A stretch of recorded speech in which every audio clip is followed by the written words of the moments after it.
Have you ever wanted to live in one dimension? Well, great news! Now you can. Introducing The Line, Saudi Arabia.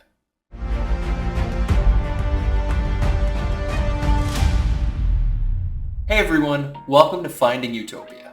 Announced in January of 2021, with excavation beginning in late 2022, The Line is being marketed as the future of urban living. It's also being marketed as a civilization revolution. A revolution in civilization. One that provides an unprecedented urban living experience. Oh, and did I mention its residents will be able to fly? What a wonderful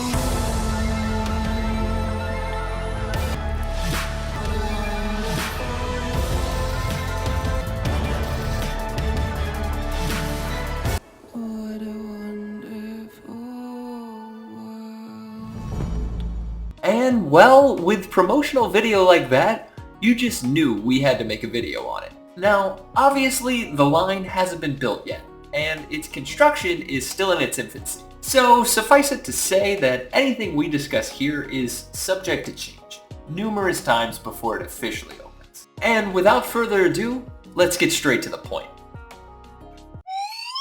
The project is being headed by Mohammed bin Salman, Crown Prince and Chairman of the Neom Company Board of Directors. And allegedly not a very good guy either, as we'll discuss later. Now, you may be wondering what the Neom, spelled N-E-O-M, company is, what it does, and how it originated. Can I just get a simple answer? What is Neom? Well, according to its website, and I want you guys to know that I am reading this word for word, coming from the future, before it was even launched, this is how Neom came about. And this is how its founder, His Royal Highness Crown Prince Mohammed bin Salman, envisioned it, as he laid its foundation to be the future, an agent of progress and change.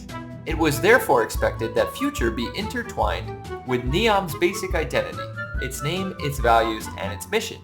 And this is how Neom is.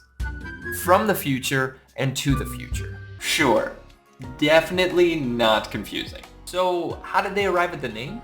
Well, believe it or not, that story's also on its website.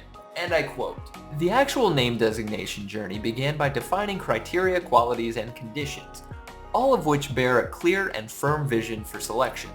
Then, sorting and testing the list of names proposed by the consulting team. The list included 2,000 names, which was further reduced, as per the standards and requirements, to 150 names. And then reduced again to 5 names. So for those keeping score at home, they went from 2,000 names to 150 names to 5 names. Absolutely riveting and innovative stuff. Der menschliche Fortschritt. They then go on to explain that they reached the name Neo-Mustekable. Neo-Mustekable. Neo, whose initials, M-S-T-A-C-B-E-L, way easier to list out the letters than actually try and pronounce it, symbolize the main project sectors such as media, sport, technology, and energy. And then the word was abbreviated and symbolized by the letter M, meaning Mim in Arabic, as a symbol for 2 words. It is the first letter of the Arabic word for future, mustaqbal, and also the first letter of the name Mohammed bin Salman. So essentially, they took the first letter of the founder's name and combined it with the word Neo to form the name that constitutes the beacon of change throughout the world. Neom. Now also seems like the perfect moment to let you know that the city that will house the line also bears the same name of Neom.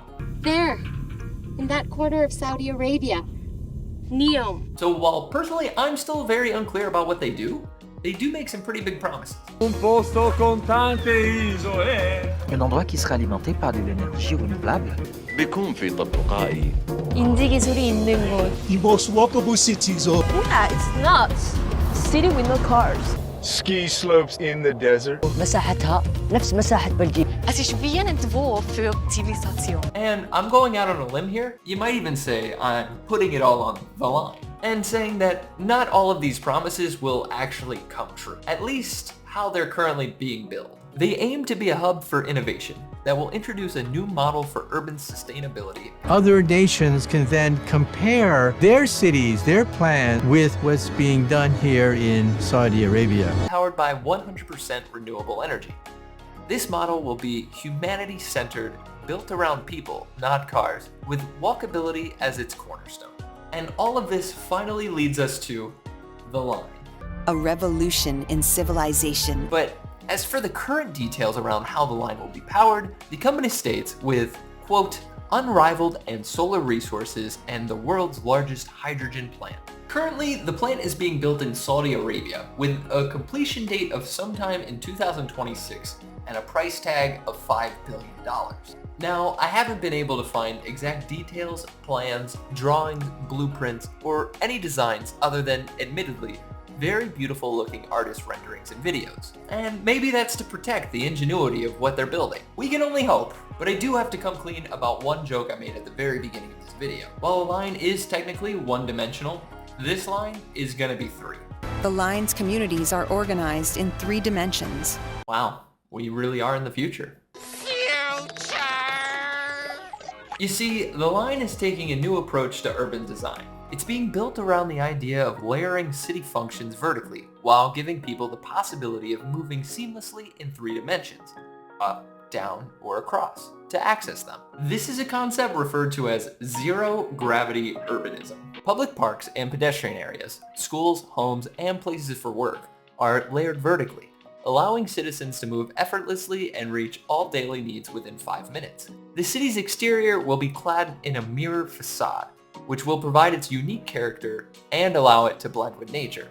Its interior, quote, built to create extraordinary experiences and magical moments, wow, not gonna lie, I thought that was trademarked by Disney, will be created by a team of world-renowned architects and engineers, led by Neom. The line is projected to be 170 kilometers long. That's 110 miles for all the US viewers, and 200 meters wide.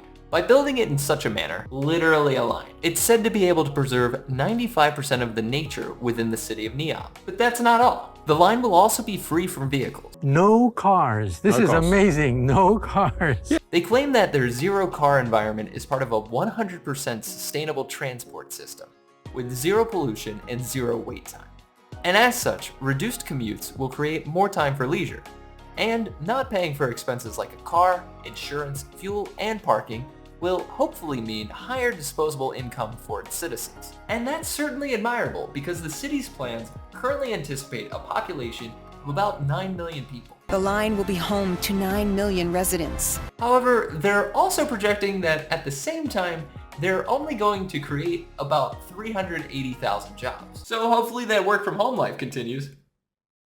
Designed with proximity and ease of access in mind, key amenities will always be within a 5-minute walk, and there will be a high-speed rail with an end-to-end transit of 20 minutes. All of this does sound pretty terrific to a utopian mind. But, and guys, trust me when I say, this is a really big but. We do have to talk about the alleged human rights violations that have been circulating. Because while we do love learning about societal advancements and typically root for urban innovation, we do have to draw a line here. For instance, while the line may be able to preserve 95% of nature, it seems not to be able to preserve 95% of the tribal land that it's being built on. In fact, it was reported that in October of 2022, 3 men from the Huaytat tribe who refused to leave their homes that are in the path of the Neom project were subsequently forcibly evicted and displaced to make room for the project. And then afterwards were sentenced to death for their refusal to leave their homes. And believe it or not, they aren't the only ones who have had their rights violated by the construction of the line. An estimated 20,000 people from the Huaytat tribe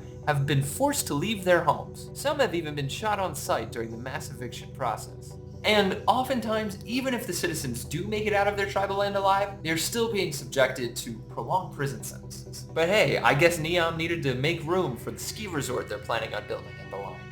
Ski slopes in the desert? Dude, that's so sick. All of this sounds absolutely terrible. And it is, there's no other way to put it. But perhaps what's even more tragic is we probably should have seen this coming from a project led by Mohammed bin Salman. who, as the New York Times has reported, is the man who stands accused of ordering a gruesome murder of Jamal Khashoggi, a Saudi journalist who was lured to the Saudi consulate in Istanbul in 2018, then strangled and dismembered with a bone saw by a team sent from Riyadh. Khashoggi had previously written mildly critical columns in the Washington Post, and for his part, Mohammed bin Salman condemns the murder and denies any role in it. But the CIA begs to differ. So as much as I personally want to be excited for the line and the future that it's promising, I just can't be. Not with the present that it's created. While the project is still in its earliest of development phases, it doesn't seem to be starting off on the right foot. Maybe things will turn around, and maybe it will fulfill every single one of its promises and make amends for its human rights violations. Or maybe those violations will stay with the city long after it opens and turns into the dystopian landscape that many foresee. The line. The city that delivers new wonders for the world. Only time will tell. And guys, that's The Line. If you made it this far into the video, I'd love to hear your thoughts on The Line, Neom, their founder, and the situation as a whole. Leave your thoughts in the comments down below. If you enjoyed this video, please leave a like and subscribe, as it not only helps the channel grow, but it allows more people to be exposed to this video and learn more about some of the unpleasant truths surrounding this project. And as always, remember that the future is out there.